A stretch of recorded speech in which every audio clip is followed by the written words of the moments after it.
ও রব্বুল আলামিন, ওই সমস্ত মা এবং বাবা আমাদেরকে দায়িত্ব পালন করে দিনই শিক্ষা দেন নাই, ডান কানে আজান দেন নাই, বাম কানে একামত দেন নাই, সুন্দর একটা নাম রাখেন নাই, নামাজ শিক্ষা 7 বছরের ভিতরে শিক্ষা দেন নাই, 10 বছরের ভিতরে নামাজ না পড়ার জন্য প্রহার করেন নাই। আমি আমার স্বাধীন মতে চলেছি, মা বাবা তাদের দায়িত্ব পালন না করার কারণে আমি দিনই শিক্ষা পাই নাই, যার কারণে আজকে আমাকে জাহান্নামে জ্বলতে হবে। রব্বানা আরিনাল্লাযাইনি আদাল্লানা মিনাল জিন্নি ওয়াল ইনসি নাজআলহুমা তাহতা আকদামিনা। ও আল্লাহ, আমার ওই সমস্ত মা বাবাকে আজকে দুজখের সামনে আনেন, তাদের বুকের মধ্যে ফাড়া দিয়ে আমি জাহান্নামে জ্বলতে চাই। দেখছেন, আপনি যদি জান্নাতি হন, আপনার ছেলে, আপনার মেয়ে, আপনার সন্তানকে আপনি দ্বীনি শিক্ষা না দেওয়ার কারণে সেই সন্তান অথবা সন্ততি আল্লাহর দরবারে পরকালে ফরিয়াদ করে আপনাকেও জাহান্নামে নিয়ে যাবে। কেন? আপনি সেই দায়িত্ব পালন না করার কারণে। বোনে আমার, সেই দায়িত্ব বলতে এই দায়িত্ব না যে তাকে কোরআনের মুফাসসির আপনাকে বানাইতে হইবে, মুহাদ্দিস বানাইতে হইবে, মুফাসসির বানাইতে হইবে, ভালো আলিম বানাইতে হইবে, সেটা নয়। বেসিক নলেজ যেগুলা, এগুলা কমপক্ষে দিতে হবে। মুফাসসির মুহাদ্দিস বানাইতে পারলে তো আলহামদুলিল্লাহ, হাফিজ বানাইতে পারলে আরো আলহামদুলিল্লাহ, আপনাকে সুপারিশ করে জান্নাতে নিয়ে যাবে। কিন্তু তার বেসিক নলেজ, ফরজ, ওয়াজিব, সুন্নত, মুস্তাহাব, কতটুকু কোরআন সহি শুদ্ধ করে পড়তে হবে, মা বাবারে কতটুকু সম্মান করতে হবে, কিভাবে তার ফরজ তরক হবে, কিভাবে তার তাহারাত অর্জন করতে হবে, এই সমস্ত বেসিক নলেজ গুলো যদি আপনার সন্তানকে আপনি শিক্ষা না দেন, তাহলে কিন্তু আপনি পরকালে জব দিতে পারবেন না। তারপরে সেই স্কুলে পড়ুক, ইউনিভার্সিটিতে পড়ুক, কোনো অসুবিধা নাই। নামাজ এগুলা তার শিখতে হবে, কিন্তু নামাজ, রোজা, কোরআন, হাদিস, ইসলামের বেসিক নলেজ, মা বাবার সম্মান, উস্তাদের সম্মান, এইগুলা শিক্ষা না করে সে যত বড় ডিগ্রি দুনিয়াতে নেক না কেন, কাল কিয়ামতের দিন তারও কোনো উপকারে আসবে না, আপনারও কোনো উপকারে আসবে না। একটা উদাহরণ আপনাদেরকে দেই। ডাক্তারও দরকার আছে। ডাক্তার যদি দুনিয়াতে না বনে, আমরা ঔষধ কোথায় পাবো? ঔষধ তো আল্লাহর একটা উসিলা, আল্লাহ বলছেন সেটা করতে পারেন। এইভাবে ইঞ্জিনিয়ার হওয়ার দরকার আছে। রাস্তাঘাট কে করবে? দুনিয়ার সবগুলা করার ঠিক আছে, কিন্তু তার সাথে ইসলামের নলেজ গুলো অবশ্যই একজন মুসলমানের থাকতে হবে। এক ভদ্রলোক নদী পার হয়ে যাচ্ছেন, নদীর এপার থেকে সেপারে যাবেন, উনি কিন্তু পণ্ডিত লোক। আর যিনি নদী পার করে দিবেন নৌকা দিয়ে, খেওয়াবান, উনি কি শিক্ষিত নাকি?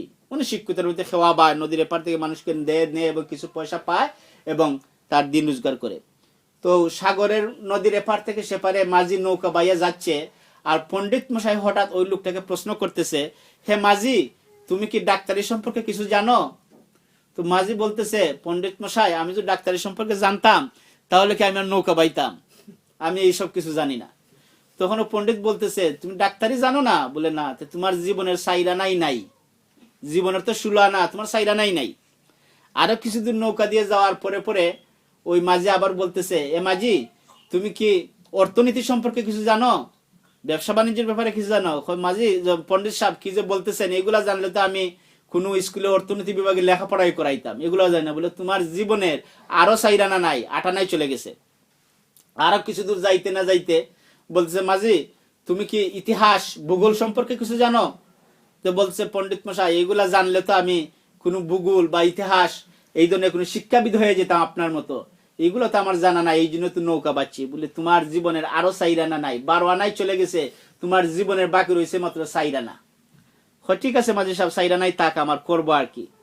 কিছু দূর যখন গেছে তখন দেখো হঠাৎ করে আকাশের মধ্যে সাজ আসছে এবং বিজলি চমকাইয়া ঘূর্ণিঝড়ের মতো বৃষ্টি হওয়ার সম্ভাবনা।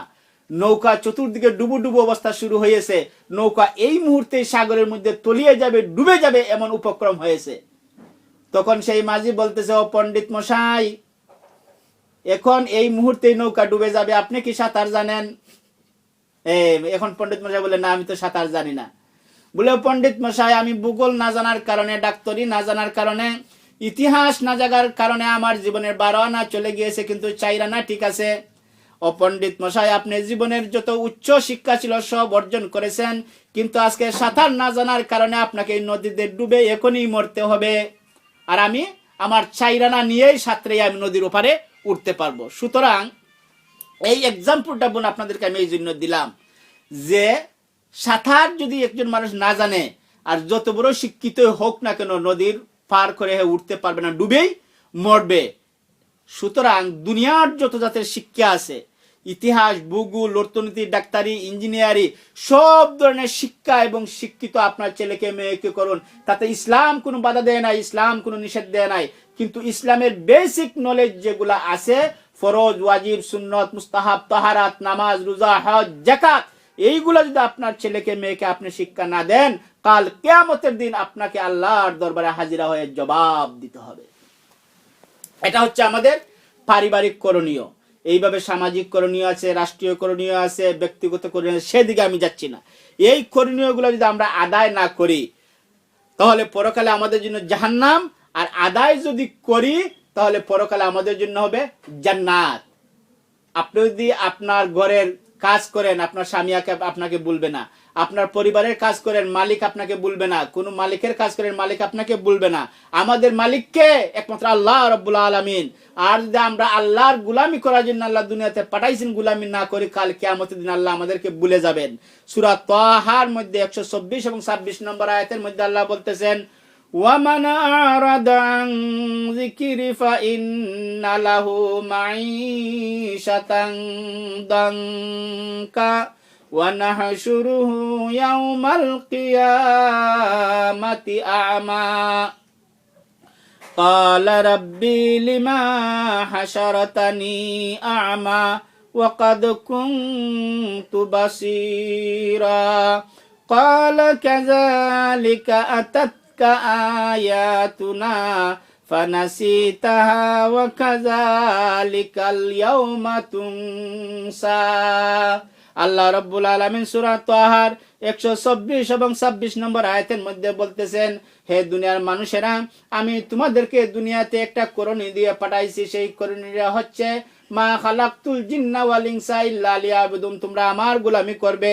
আর দুনিয়াতে যাওয়ার পরে যদি দুনিয়ার মুহে পড়ে যাও, সম্পদের মুহে পড়ে যাও, স্বামী স্ত্রী একে অপরের মুহে পড়ে, সন্তান সন্ততির মুহে পড়ে যদি আমি আল্লাহকে ভুলে যাও, তাহলে স্মরণ রাখো, যারা আমার সেই কাজ থেকে, আমার স্মরণ থেকে যারা মুখ ফিরিয়ে নেবে, ওয়ামান আ'রাদা আন যিকরি, যারা আমার স্মরণ থেকে মুখ ফিরিয়ে নেবে, অর্থাৎ আমার গোলামি থেকে মুখ ফিরিয়ে নেবে, ফা ইন্না লাহু মাঈশাতান দানকা, আমি তার জীবিকাকে সংকীর্ণ করে দেব। ওয়া নাহশুরুহু ইয়াউমাল কিয়ামাতি আমা, আর 2 নম্বরে আমি ওই ব্যক্তিকে কাল কিয়ামতের দিন অন্ধ অবস্থায় হাসরের ময়দানে উঠাইব।